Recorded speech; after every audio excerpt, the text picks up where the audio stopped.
It was partly sunny, with a temperature of 47 at Eau Claire and 39.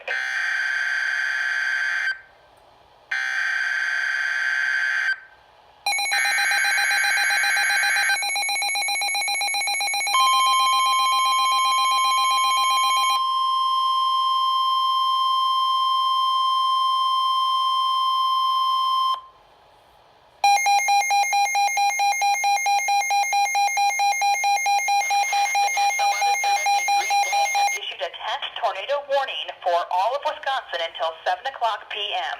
This is a test message. At 6:45 p.m., no severe weather was occurring or expected. This is only a drill. This drill is part of Tornado Awareness Week. Treat this as if it were a real emergency and practice your severe weather safety plans. This is a test message.